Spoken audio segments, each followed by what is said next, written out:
Hello and welcome wherever you are to an Orkney Science Festival session in which we go back in time around 5,000 years to find out more about the people living then in these northern islands. They could build well and they could build big. And structures like the chambered cairn at Maeshowe and the stone circles of Brodgar and Stennis draw in visitors from many places. They're close together in what's often called the Neolithic heart of Orkney. It's between the two lochs of Harry and Stennis, and then in recent years, they've been joined by a new arrival that has generated worldwide interest. The Ness of Brodgar is big, it's complex, and it's been producing some amazing finds. It's also been generating remarkable publicity, including a cover article for the National Geographic magazine. This summer's excavation season has, of course, had to be cancelled, but the work of studying the finds continues, and also trying to put together the overall picture of the structures themselves and the people who shaped them. 3 of the Ness of Brodgar team are with us today. And first, just to set the scene, we're joined by Dr. David Caldwell, President of the Society of Antiquaries of Scotland, who have so kindly helped with the planning and promotion of this event. David has wide experience in Scottish archaeology and spent 38 years working for the National Museums of Scotland. When he retired in 2012, he was keeper of the Department of Scotland and Europe and also keeper of the Department of Archaeology. His own fieldwork has included excavations in Islay, on the original home of the MacDonalds, and he was a member of the international team that discovered and excavated the campsite of Alexander Selkirk, the inspiration for Robinson Crusoe, on the small remote Pacific island that bears his name. David, welcome. And from that perspective of archaeology in varied places, how significant would you say is the Ness of Brodgar? I am in absolutely no doubt that the Ness of Brodgar is very, very important indeed. Orkney, of course, is one of my favourite places. I see it as being central to so much in archaeology in Scotland and to worldwide interest. Orkney is a place that launched my career in many ways. As a student in 1973, I was a volunteer in excavations at Skara Brae. And in 1973, Skara Brae, as indeed it still is, was reckoned a very important Neolithic centre that was known throughout the world. But who in 1973 would have dreamt of the amazing discoveries that we now have before us, and which I know this incredible team based at UHI in Orkney are going to tell us more about this afternoon. It is really amazing archaeology, and the Society of Antiquaries of Scotland is very proud and very glad to be supportive of this work and to work alongside the Orkney International Science Festival. We would have been very glad to do this under any circumstance and encourage presentations like this. But I need hardly say that we live in very interesting times where a number of us are getting more and more used to these sort of presentations on screen. I hope very much there is a very large following taking part and listening and watching everything that happens this afternoon, a lot of whom I trust will be our fellows. We are the premier archaeological antiquarian society in Scotland, very, very keen to encourage work like this. And what I would say to people who are listening to this, whether fellows or not, do get back in touch with us. Get in touch and tell us what you like about this and what more opportunities like this you would like to see. Because I think this is, in many ways, we're at the beginning of a bright new world. And it's really fantastic that it's really something so really very interesting and important as the Ness of Brodgar. So thank you very much indeed for this opportunity. Thank you, David. And I hope you'll be back after the presentations to lead off with a question. And now we turn to the first of the speakers. Nick Card has directed the Ness of Brodgar since 2004. After graduating from Glasgow University, he worked widely throughout Britain. And for the past 2 decades in Orkney, he's directed and managed a wide range of projects for the Orkney Research Centre for Archaeology within the University of the Highlands and Islands Institute of Archaeology. Nick, welcome, and over to you.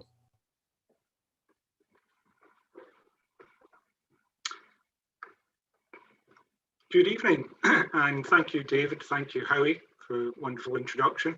And thank you to the Science Festival for inviting us here to give this presentation.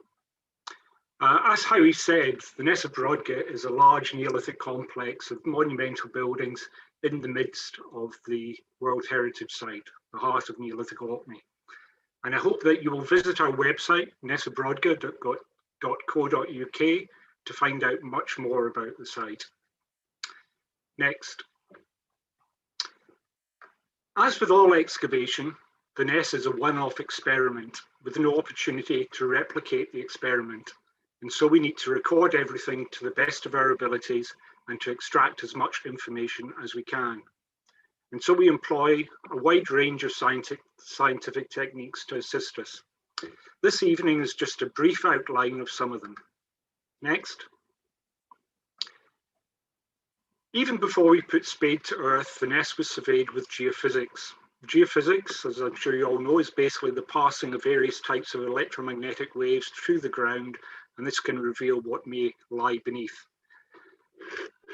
This not only in the first instance revealed the presence of the site, but has also guided our strategy for excavation.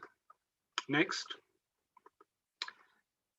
The original geophysics of the Ness was conducted in 2002 as a pilot study for the World Heritage Site Geophysics Programme that has now covered almost 300 hectares around the main monuments. Next. And you'll be very pleased to hear that the publication of the results of this extensive programme is imminent, in fact this month, and will be available through the Oxbow website. Next. The initial geophysical results were quite basic and, as we have discovered, did not tell the whole of the story. Next. But these have been refined and to reveal more detail and have been combined with other techniques such as resistivity and ground penetrating radar to clarify a very complex data set, the complexity of which has been borne out by excavation. Next. The archaeology, however, is not limited to the land, but due to rising sea levels since the end of the last ice age, is also under the water of the adjacent lochs. And here marine techniques have been employed by the Rising Tides project to clarify this aspect of the changing landscape. Next. Here we can see, for instance, the landscape around about 3300 BC, contemporary with the earlier phases of activity at the Ness. Note the width of the Brodgar Peninsula is greater than it is today, and the lochs being smaller expanses of water. So quite a dramatic change. Next. To complement the geophysics, we also employ LiDAR, which means light detection and ranging. It's basically high-resolution radar mapping that's done from the air. Its fine resolution can pick up small undulations in the topography, not easily identified from the ground. And through this, coupled with the geophysics, many new sites have been identified in the environs of the Ness. Next. Other aerial techniques, such as kite and drone photography, are also extensively used. When viewed from above, as you'll see here over a main trench, the site does make a lot more sense. And the outline of many buildings and relationships between them are clarified. Next. The site is also recorded using photogrammetry. Hundreds of photographs taken from both the ground and from drones are stitched together to create very accurate plans of the site, or indeed interactive 3D models examples of which you'll be able to find through links on our website.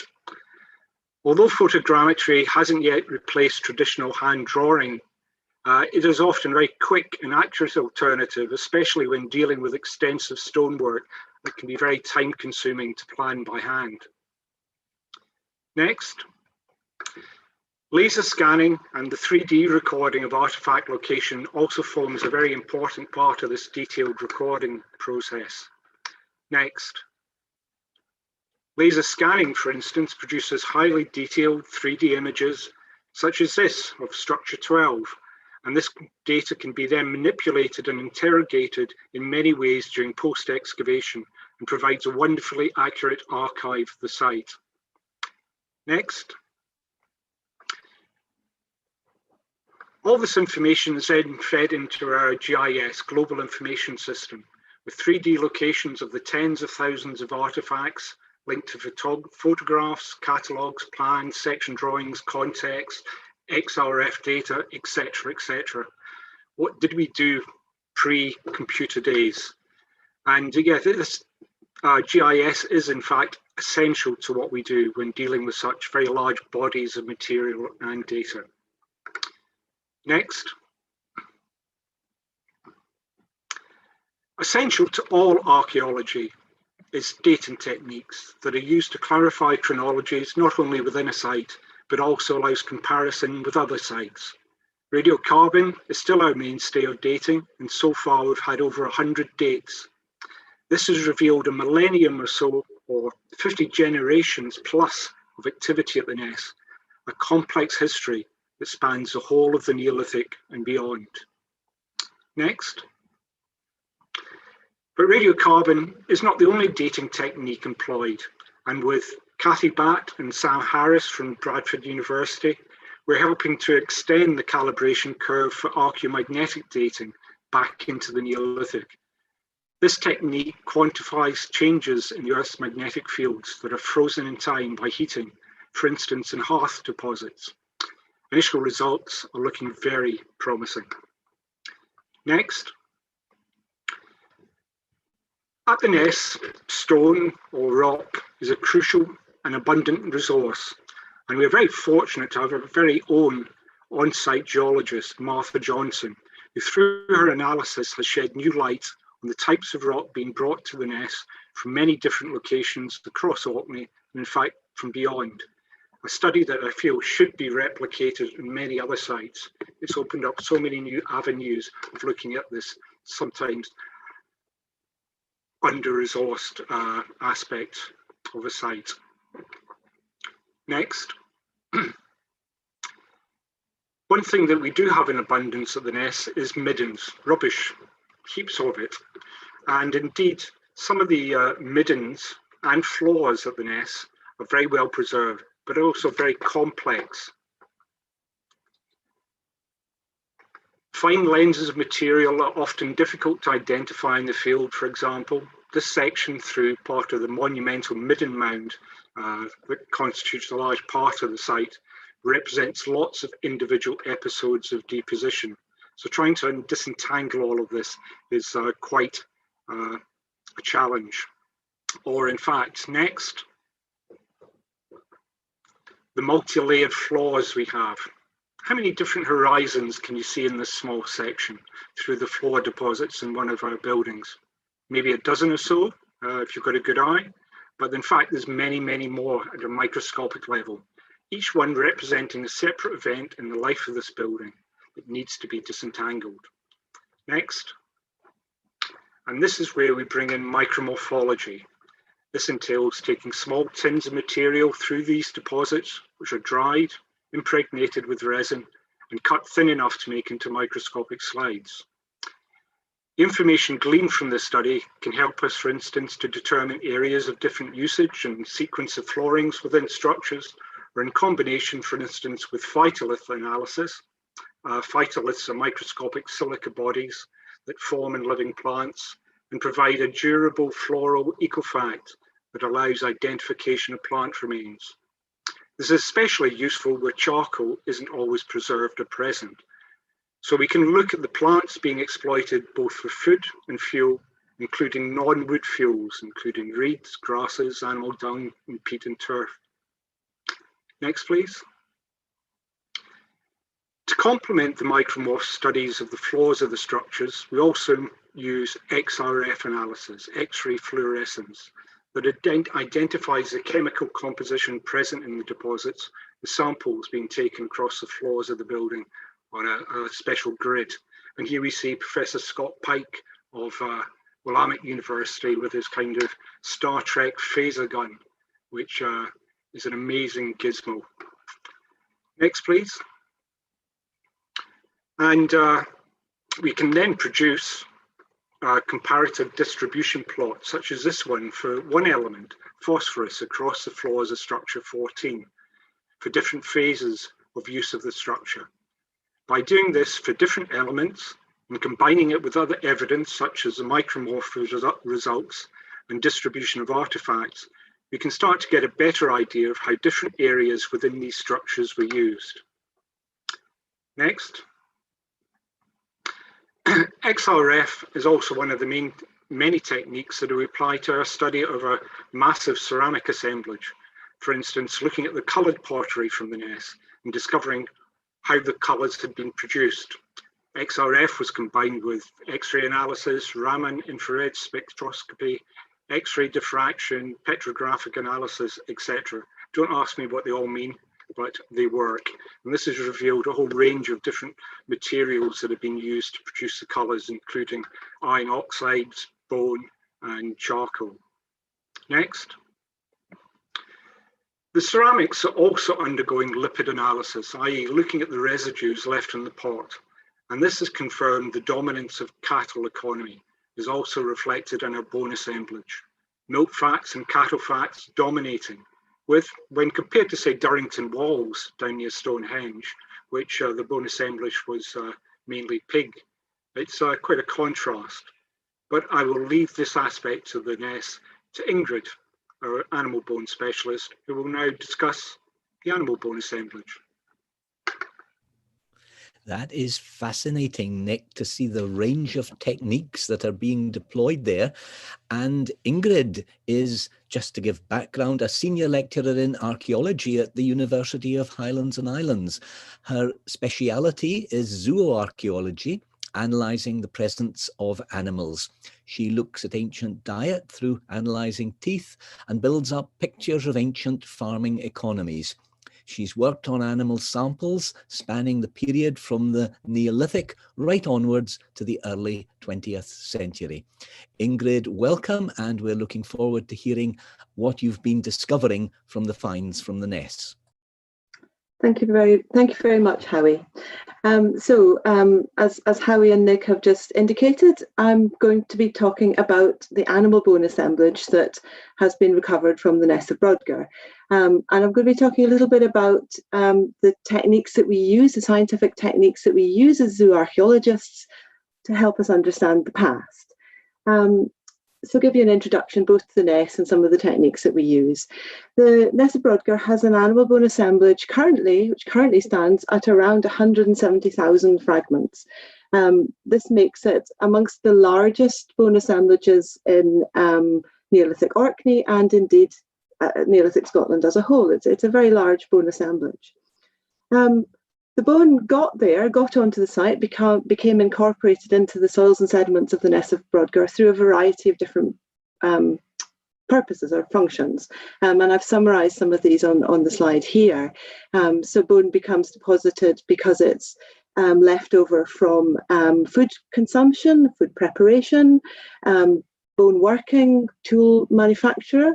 You might find the deliberate burial of animals in some cases, often where animals have symbolic or ritualistic uses. They become incorporated in houses or structures as part of closure activities or initiation rites and so on. Occasionally you find animals disposed, if they die, they'll become sort of buried on a site to get rid of fallen animals. And then also you sometimes get animals accidentally being included into archaeological deposits. So for example, mice and voles and things like that accidentally fall into pits and ditches, die there and become incorporated into the soils and sediments. At the Ness of Brodgar, all of these reasons will be why we have our animal bone assemblage, but I would say the sort of greatest emphasis is on the first two of these, on food preparation and consumption, and the deliberate burials of animal bodies or parts of bodies. So we're only just begun our research on these assemblages, and I'm only going to be able to give you a sort of flavour of what we've done so far in this talk today. We're drawing on a range of different scientific techniques to try and understand these collections, from the sort of basic anatomical identification of fragments, bone fragments, to species, or to element, in other words, which body part are represented, looking at things such as age at death through tooth eruption and tooth wear, or from epiphyseal bone fusion. But we're also using far more detailed and more modern approaches, more sort of up-to-date approaches, such as looking at bone chemistry to reveal dietary history, stable isotopes, trace elements, and so on. And we're also starting to use ancient DNA to try and understand the genetic history of the flocks and herds that we find represented at the Ness of Brodgar. So I'm going to be talking a little bit about some of the research that we've been doing in each of these areas today. Next slide, please.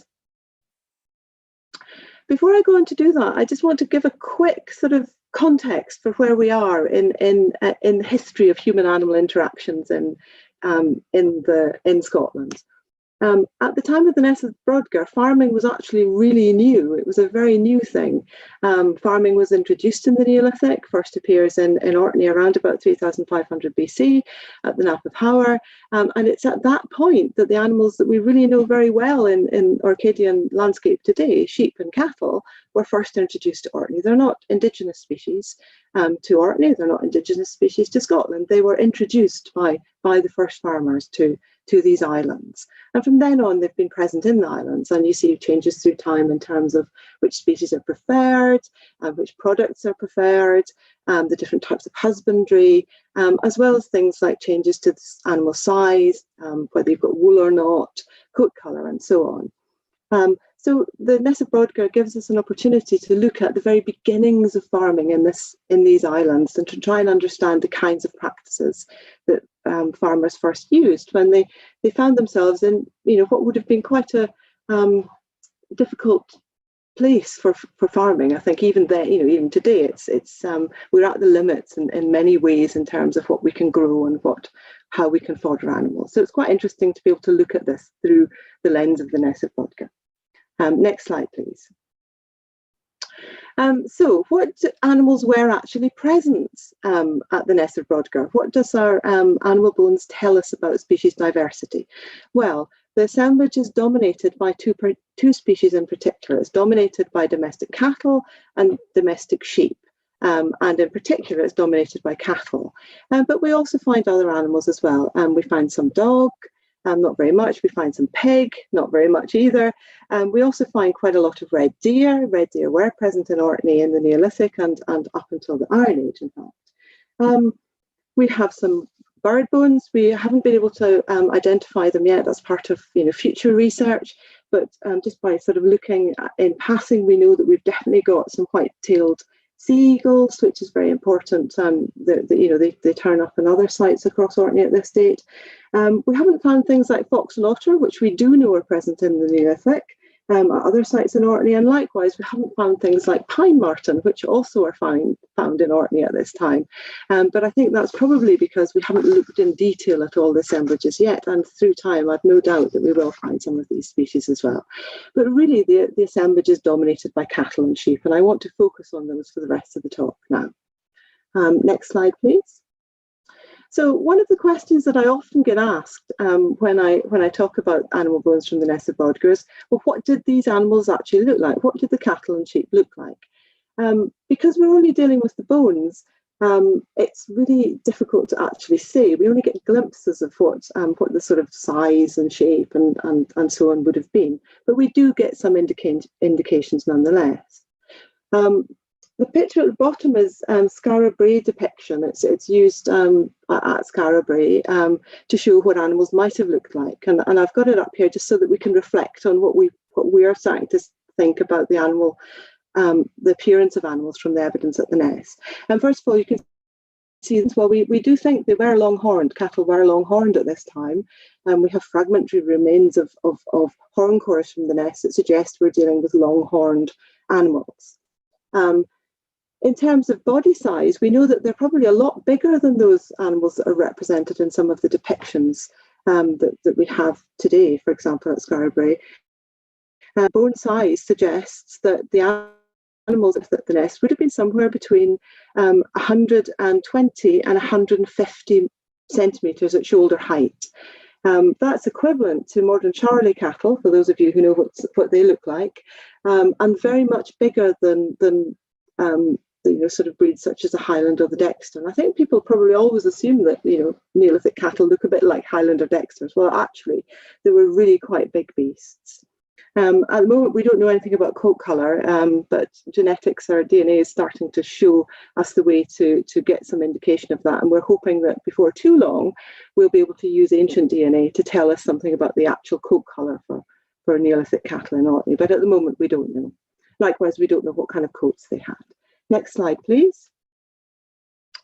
What we're also able to say from the size of the cattle that we've recovered from the Ness so far is that they were big, as I've said already, but they were in fact very big. If you compare them with animals from elsewhere in Neolithic Europe, you find that they are really on the sort of upper end. And in fact, some of them are quite possibly as big as aurochs, the wild cattle. And this is work that Justin Ayers did as part of his master's dissertation from Sheffield University. Aurochs is really interesting because the site, contemporary site, Links of Notland, genetics there, ancient DNA from that site suggests there may have been some inbreeding with auroch in the Neolithic, and the wild inbreeding with the wild cattle. And certainly the presence of really big individuals at the Ness of Brodgar could suggest that we're seeing something very similar here at the Ness. And again, this is something that we're hoping to explore in the future through techniques such as ancient DNA. Next slide, please. In terms of sheep and pigs, we haven't really done very much on sheep and pig size at the moment, but I do know just from, again, looking at the morphology of the bones that are appearing on site, that they're not that dissimilar to animals found elsewhere in Orkney at this time, i.e. in the Neolithic. The sheep are likely to be quite long-limbed, a little bit like modern Sois, or a little bit like modern North Ronaldses, which is what I have in the image here. Pigs, they won't look like the pigs that we know today. They're a bit more look like wild boar. This sort of picture here, I've got a Greek hybrid domestic pig / wild boar, and I think that's probably what these Neolithic creatures would have looked like, the pigs, standing about 70 centimetres at the shoulder, hairy, black, not pink and fat like we see these days. Okay, next slide, please. What else can we say about cattle and sheep husbandry? Well, we can look at the age structure of the animals represented on site, and that can give us an insight into what animals were being used for. Age, we can assess what age animals were when they were killed by looking at tooth eruption and wear. Teeth erupt at particular times in the life of animals, much the same as in humans. The state of eruption can tell us at what age the animals had died. Likewise, tooth wear wears away all through your life, and it wears in a particular recognizable pattern that can be related to particular ages. So we can use this information to work out what age the animals were being killed at the Ness of Brodgar. And when we do this, we see that cattle were being killed at young adult age, so around about 30 months to sort of 3 to 4 years, and sheep were also being killed primarily at 24 to 48 months. So again, meat animals, these are prime meat animals at the prime of their life. And this suggests that at Ness of Brodgar, people were particularly interested in killing animals for their meat. And this is a pattern that's not seen to the same extent at other contemporary sites across Neolithic Orkney. So at the Ness of Brodgar, people were really interested in eating meat, is what this evidence is telling us about. Next slide, please. We've also done a little bit in looking at the diet of sheep and cattle, and this is work that's been done by my PhD student Magdalena Blands, who's looking at bone chemistry to tell us something about where animals may have been kept, what kind of fodder they may have been fed. This sort of evidence can also tell us whether animals were being brought into Orkney or not, or whether they were reared locally. Magdalena's work on sheep tells us that seaweed eating is present in the animals from the Ness, and that we've probably got more than one herd represented. In other words, the animals are coming in from somewhere else. They're not just being reared around the Ness of Brodgar itself.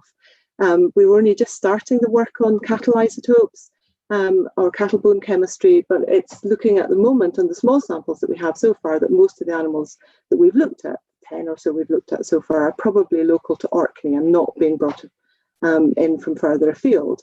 And that's important because in the Neolithic it's becoming apparent that animals are being moved great distances. So for example, at the site of Darrington Walls down in the south of England, it's been suggested that they maybe had cattle coming all the way from Scotland, perhaps even Orkney. We're interested in seeing whether you can trace animals coming the other way, and that's going to be part of all our future research endeavours at this site. Next slide, please. And then finally, one of the things that we're really interested in at the Ness of Brodgar in terms of the animal bones is looking at the depositional patterns, looking at the large accumulations of cattle bones that we're finding on site. And one of the largest accumulations of cattle bone is found surrounding the monumental structure 10. There's the terminal layer on this building, the very last layer surrounding this building, is a huge deposit of cattle tibia, which represents around about 400 animals. Now, if we bear in mind that these cattle would have been really quite big, this is an awful lot of meat, even if we're only dealing with the tibia. And what we think that's happening here is that we've got a massive consumption event, possibly a feast. Animals are coming in from around Orkney. We're going to be looking at DNA, we're going to be looking at isotopic evidence to see if we can understand just how far animals are coming in to Orkney, if they're coming from further afield, or if they're just coming from the islands, the outlying islands. At the moment, we don't know. But this is, again, another area of research that we're heavily involved in the Ness of Brodgar. And I hope that's given you a flavour of some of the questions that we're looking at with the animal bone assemblage, and some of our initial findings. And with that, I'm going to hand over now to my colleague, Scott Timpany. Ingrid, that is amazing how you've built up such a vivid picture from the various fragments of information. Thank you indeed, and we'll look forward to the discussion and questions. And now to introduce Scott. Dr. Scott Timpany is a lecturer in archaeology at the University of the Highlands and Islands. His particular area of interest is paleoecology. He studies ancient landscapes and particularly the drowned landscapes that we see in Orkney and the submerged forests that they can contain, and similarly in the Western Isles. Another of his research areas is prehistoric agriculture. He's recently been focusing on Iron Age agriculture in northern Scotland, and that's along with his ongoing work on charred plant assemblages from the Ness of Brodgar. Welcome, Scott, and over to you. Thanks, Harry. That's great. So today what I'd like to do is come to Archaeobotany and discuss some of the work we've been doing at the Ness of Brodgar. And this ties into themes that Nick's already discussed in terms of looking at plants and food and fuel on the site. So really what we're trying to do here is we're trying to look to see, as well as the livestock and the cattle that Ingrid's been talking about, is to see what evidence we've got for cereal cultivation from sites such as the Ness of Brodgar. Also to look for what kind of fuel they're using and how they're interacting with the landscape around them. And then what I'd like to talk about towards the end of the talk is to try and place this into a bit more context in Orkney and look at the wider landscape changes that are taking place, because it's quite a dynamic time to have been living in Orkney with lots of changes taking place in the landscape. So to start off with today, we're going to focus really on structure 14, which is the structure you can see in front of you. And I thought to begin with, I'll just take you through the kind of methods that we're using on site. And so to give you a kind of overview of the kind of numbers of samples we're dealing with and how they're taken. So this is structure 14. You can see from the photo, there's two hearths there. You've got some recesses as well. So how do you go about sampling a site like this in terms of the archaeobotanical material? So if you just click next, you can see that we place a grid. This isn't the actual grid. This is one that I've just designed and put on here, but it's essentially the same thing. So all of those grid squares have a number. And what we do is we take samples of the floor deposits through each of these grid squares. So we're aiming for something about 10 litres worth, but of course, if you've got a small discrete feature, you might not get that volume of material. So you might have smaller numbers.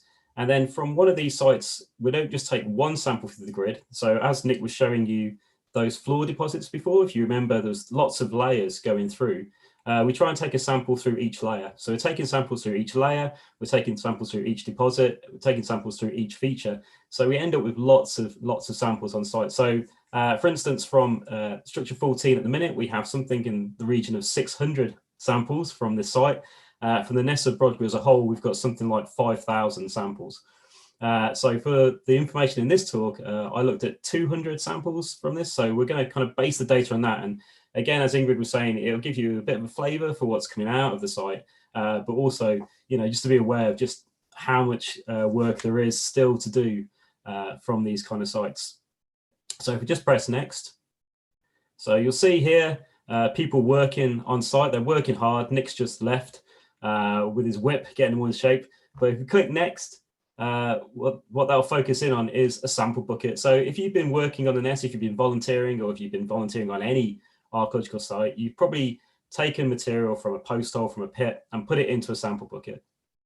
So what happens to those sample buckets? So once they've taken off site, if you click next, they go to our flot processing, so our flotation tanks. And within here, you can see just on the far right, we've got a tank. Now on that tank, we have a sieve mesh that goes in. It's around about 300 microns, so it captures things like cereal grain, but also captures things like fish bone as well. And the soil gets put on top of that mesh, and then water comes through the tank below it. So you can see that tube, and it fills the tank. And then as it goes through the material, that's broken up by the processor by hand largely. And then there's a sieve that's placed on the top, so the water comes through. Just click next.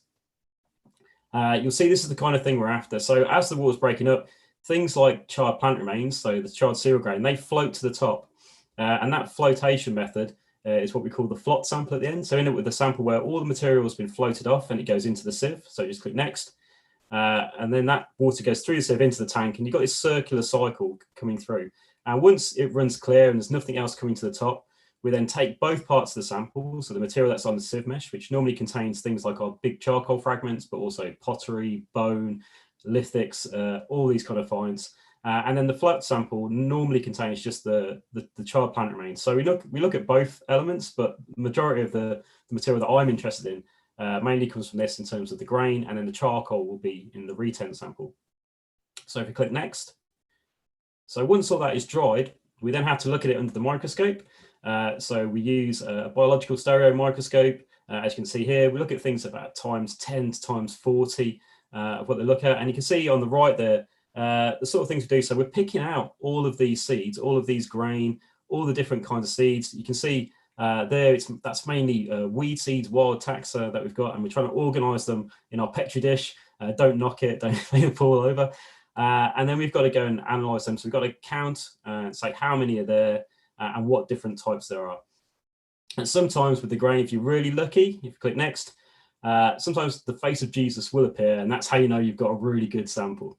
Okay, so if we click next, okay, so this on the left here, we'll see some charred cereal grains. This is the kind of grain that we're getting from the Ness of Brodgar. The majority of grain we're getting is naked barley, so it's the free threshing barley type. It's one of the main cereals that began in Scotland when it started cultivation, so it's one of the key ones that came over. It's the dominant cereal grain throughout most of Neolithic Scotland, but also in sites such as Balbrigdy, we get a lot of emmer wheat as well, and we also get things like bread wheats coming in at this time.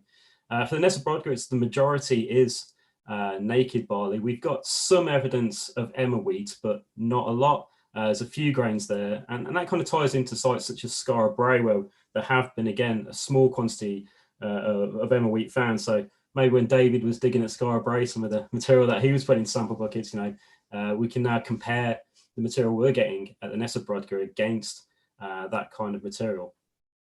So we're getting grain, we're not getting vast quantities of grain. So on the right here, you can see one of the tables that we create. So when we're analysing, once we've identified everything, we quantify that and put it into a table so that we can then compare, each sample. And it's really important that we've taken that grid pattern, because as Nick was saying before, when we use GIS, we can start looking at activity areas. So one of the things that we might be interested in from that grid pattern is where in that structure is the majority of grain coming from. So can we see any evidence of any abundances of grain? Is it spread out through the building, or is it within certain features? And then when we look at those features, is that where people are processing grain? Is it where people might be doing some domestic cooking of grain? Or is it maybe storage evidence as well? So we can start, once we've got all of our data calculated, start thinking about these kind of themes coming through. It's not just cereal grain that we're getting from the Ness as well. We're also getting some wild foodstuffs. So one of the key things with Neolithic agriculture is that often it is sort of small numbers of grain that you're finding, but often that's backed up by wild foods. And the wild foods that we're getting at the Ness are things like hazelnuts, which are pretty much ubiquitous across Neolithic sites in Europe and indeed in Orkney. But we're also getting things like apple pips as well. And again, apple pips were also found at Skara Brae. So we're starting to see that people are not only keeping cattle, they're not only potentially farming, but they're also gathering wild foodstuffs as well. And that also shows you that people are out and about in the landscape, they're utilising the landscape in certain ways, and they're interacting with that landscape in different ways as well. So just click next. So from looking at the site and from our samples, we can see that from the 200 samples we've done so far, there are little clusters emerging of where grain is being found in more abundance across the site. Now, structure 14 has at least 4 phases as well. So these are mainly from phases B and phases C. And we can see that within phase B, which is the first kind of phase of use after it was constructed, we can see that the grain being found is mainly from the west hearth and also the southeast recess. And within that, there is some small evidence of processing. So we do have some evidence of spike-up fragments from the wheat, and then we have abundances of naked barley. And then as we go into phase C, we can see that actually where we're finding the grain has shifted slightly, and it's now in the northwest niche, and there's a small pit as well within the middle of the structure, and that's where we're finding the main accumulations of grain. And that's interesting because Dave and Hugo, who were digging this building, suggested that between these phases, the internal architecture of the building changed, and maybe use then changed within. So the more data we get, the more we're going to be able to see these kind of patterns of use and where activities are happening within these structures. Next. Okay, so looking down the microscope, we've got our cereal grain, but we also have lots of other charred plant remains. This is an example of looking down the scope at material from just one sample from the Ness of Brodgar, just to kind of give you an idea of how many seeds, etc., that you need to count. I think we can all see that's pretty obvious what that is completely. If we just click next, put some names onto those things. So we can see we've got heather, charcoal coming through there. We've got sedges, lots of sedge nutlets. We've got cinnifoils, we've got rushes, grasses, heathgrass. There's a lot of heathgrass from the Ness of Brodgar, crowberry seeds, and we've also got bog bean as well. So if we kind of take that assemblage and sort of remove it away from the grain in a way, we can see that actually that would equate to, if you just click next, turf burning at the Ness. So we're also starting to see evidence of fuel use. So sorry, that building's a bit wrong as opposed to me. If you just click next, that's better. That's more of our Neolithic building with our Neolithic kettle. So we're getting evidence of turf burning at the Ness, which suggests that maybe wood is a scarce resource during the Neolithic. So why is the choice to burn sort of more peaty fires rather than wood use? What's happening to the woodland? So if we just click next, we do have charcoal from the Ness of Brodgar as well. So we haven't just got turf burning, we do find charcoal turning up. So there is wood around.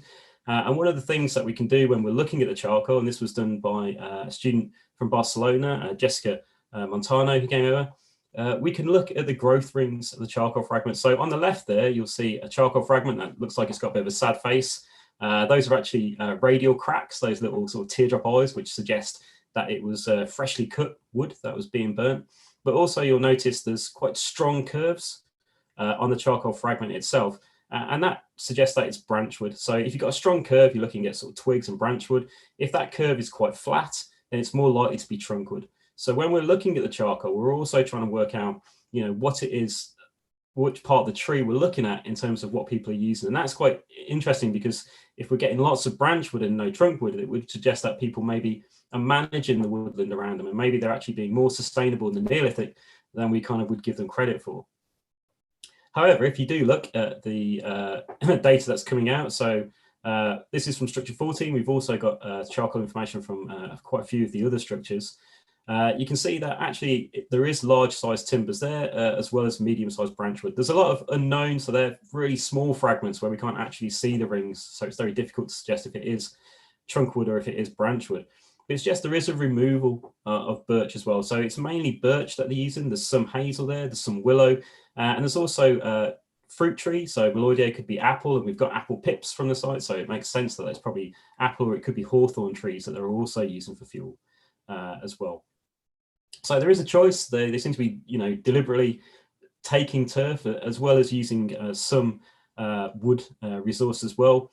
From the charcoal identifications, we've also got evidence of driftwood being used as fuel, so things like fir and spruce that are coming in. And of course, if you think about Orkney as a series of islands, you probably would have quite a large driftwood resource for Neolithic communities to use.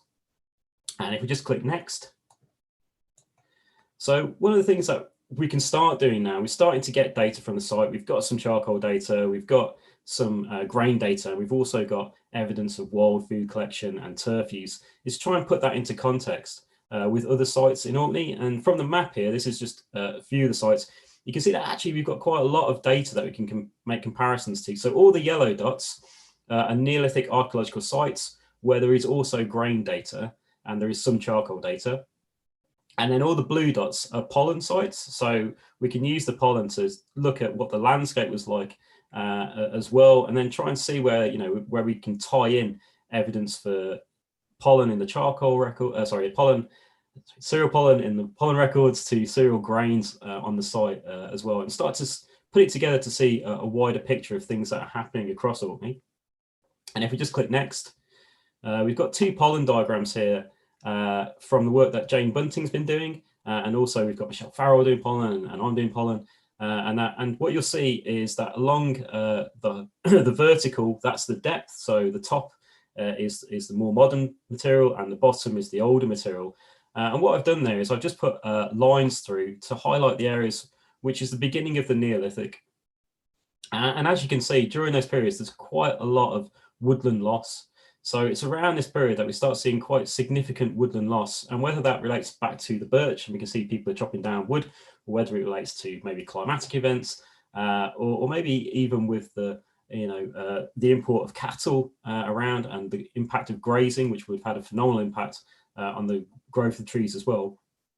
We can see that these people are having a significant impact on the landscape of Orkney, and pretty much changing what Orkney would have looked like around about that time. And it's interesting, the bottom pollen diagram there is new work that were taking place at the Loch of Ness. So when Nick was talking about landscape change and how the Brodgar Peninsula would have been wider, this core is from just offshore within that lake, and it's showing us what the landscape would have been like at the time of the Ness of Brodgar. And the arrow there is kind of picking out when the Ness of Brodgar was active. And again, you can see big loss in trees. But also, interestingly, you can start seeing the beginning of cereal cultivation from cereal pollen.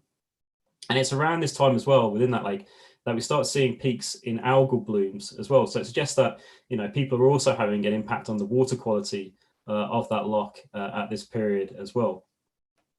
So putting that as a whole at the minute, you can see that there's lots of potential. We've done 200 out of what, 6,000. So we're going to get lots more information in terms of the types of cereals that people are cultivating, but also thinking about the impact that people are having on that landscape through charcoal data, also through the charred plant remains. But then also we've got pollen studies going on around the area as well, which are showing that, people are having quite a significant impact. But then you've also got other studies that are taking place, such as the work that Martin and Richard Bates and Caroline Wickham-Jones and Sue Dawson have been doing on the Loch Ness, which also shows that sea level change was occurring around the same time. And that's having an impact in terms of rising of the lake levels. And that must have had an impact on the communities of the Ness of Brodgar as well. So it's trying to put all of this together to work out not just how the people at the Ness of Brodgar are impacting the landscape and how they're viewing the landscape, but also how the entire Neolithic population on Orkney were interacting with each other and also impacting on the landscape. And with that, I'll close the talk. Thank you very much, Scott. And the questions have been coming in for all three of you. And I'll ask David, in fact, to join us. And David, lead the way. Thank you very much for that. This is quite a privilege. And may I say how very much I enjoyed that. That was three excellent presentations, which I think give a very good overall picture of what's happening and some clues as to all the promising new data that will come out of your work in the future. The question, however, I've decided to ask is for Ingrid. And it's to do with the cattle and sheep. And I just wondered, Ingrid, whether you had or expected to get any evidence on how the animals were butchered and how the meat was cooked or eaten. I mean, are we talking about mince and tatties or hamburgers or what here? Have you any ideas on that front? Well, it's butchery practices. I didn't mention butchery indeed. I mean, that's one thing that we are going to be recording as well. We've only been able to look at quite a small sample so far of the overall total assemblage. The only area that we've looked at in any great detail is the bone from the Structure 10 deposit. This is this large collection of, we assume, around about 400 individuals. And in that, the work that we've done suggests that we've got bones that are being processed to extract marrow. So if you remember, it's only the tibia, which is the shin bone that's represented, and they've been lightly toasted, lightly burnt, and then cracked, so the kind of hammer, broken apart so that you can actually take out the marrow. And we're assuming that that's done not because they're really needing a lot of food, because there's so much animal bone here, but because they're actually really interested in getting hold of the marrow. And that's all that we've been able to look at so far. In the fullness of time, we will also do similar studies on the rest of the assemblage, look to see if there's other types of patterning, to see whether there's evidence of butchery, of burning, of roasting, and so on. But our work is only just beginning in that area. We've several more questions for you, Ingrid, but first of all, two comments and a question for Nick. First comment from Lawrence from the US says, exceptional integration of state-of-the-art documentation method with innovative laboratory analysis. And Bill Graham echoes that and says, fantastic range of technologies. And Nick, he asks, do you have it all now? Do we have it all now? You have all the technologies, or is there something on the frontiers of science on your wish list that you would like to have? I think when we started excavating back in 2004, it was very small scale then, but I don't think any of us ever dreamt we would be almost 20 years down the line. And the way that technology has advanced, even within that short time, when you consider for instance, the way that geophysics, the techniques and the refinements that's been possible, then I think every week something new comes along which you think, oh yes, could maybe apply that to what we're doing at the Ness. The amount of information that we're gathering and gleaning from the evidence is quite considerable. When Ingrid speaks about 170,000 fragments of animal bone, for instance, it's a huge assemblage. All of it is huge. And although post-excavation is ongoing, has been since the beginning really, there's still an awful lot more to do. And we're always on the lookout for assistance with this. So we have students doing PhDs, postdoctoral studies, etc., in various aspects of it. But I think that the wish list is endless. And every time, as I said, when you pick up a science journal or read about another technique being used elsewhere, you start to think about how that can be applied to the huge assemblage. Because I think in the end, the story that can be told from all this evidence is quite considerable, but it's actually integrating it all so that it makes a sensible story within the realms of the evidence. And I'd just like to take this opportunity to add that if everybody can wait until Christmas, there's a very fine interim volume coming out about the Ness of Brodgar, which will have contributions by many of the specialists involved in the project and should be available in all good bookshops just in time for Christmas. And Scott, there's a question for you now that's come in. I think it's Howard Buxton in New Zealand, in fact. He asks about pollen. If there's pollen, could we see any evidence of apiaries or honey use? Yeah, that's quite a difficult one. Most potential evidence for honey from pollen has come from residue analysis on pots.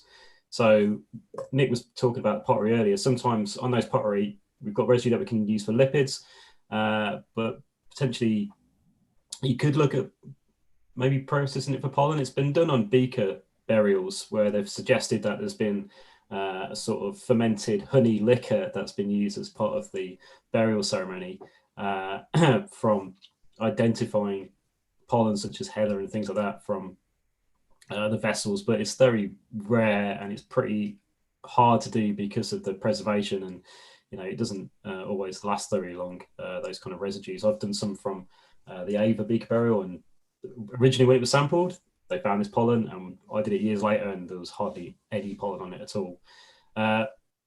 In terms of the plants that are around that could be producers for the making of honey, then the pollen can certainly tell us that.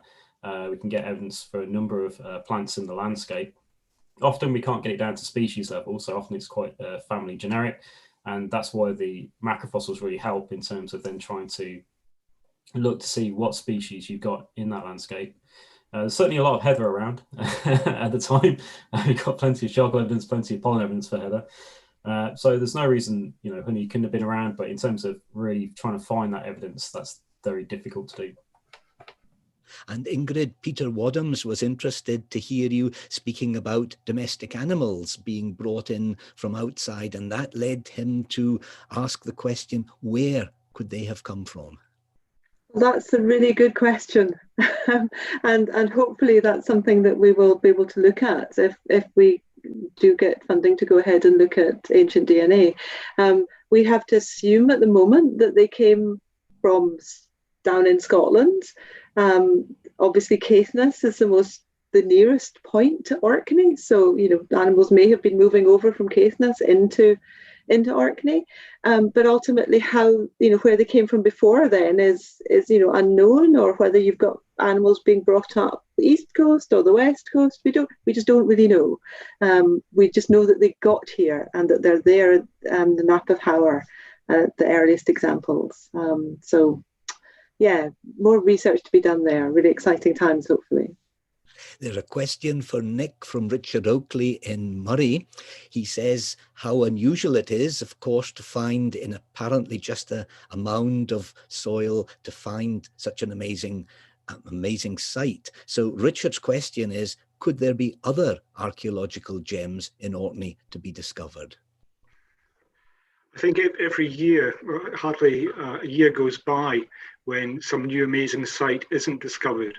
If you take a look at the World Heritage Geophysics Programme, even within kind of shouting distance of the Ness, there's several new sites turned up, some of which are undoubtedly contemporary with the Ness.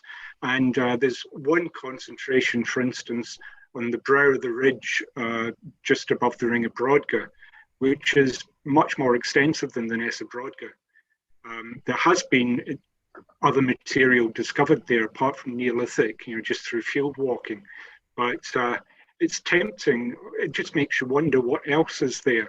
And I think in this day and age of rising sea levels, increased storminess, etc., the number of new sites which can be discovered literally overnight through coastal erosion is unfortunately growing, and sometimes they're there one day and then disappearing the next. So the number of sites is just endless. When you think about Neolithic settlement sites in Orkney, 30, 40 years ago, there was only 3 known: Skara Brae, Rinyo, Nap of Hower.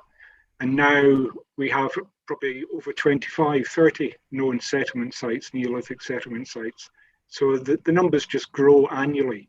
And I don't think at present there's any limit to it. There's only a limit to funding as ever. And the questions have kept coming in, so many that we won't have time to answer them, but hopefully we'll be able to forward them to the speakers and see if we can get some further information to send to the questioners.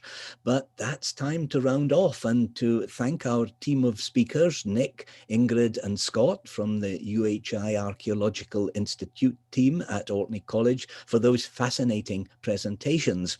To thank David and the Society of Antiquaries of Scotland for their participation, to the technical team for their skills and commitment to helping everything flow so smoothly, and of course to you, the audience, for the stimulus of your questions and for keeping us company.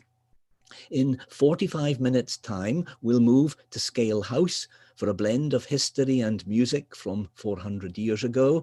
And at 8:30, music and animation will meet the marine world in Message in a Bottle. In the meantime, we'll simply say thank you again and goodbye for now.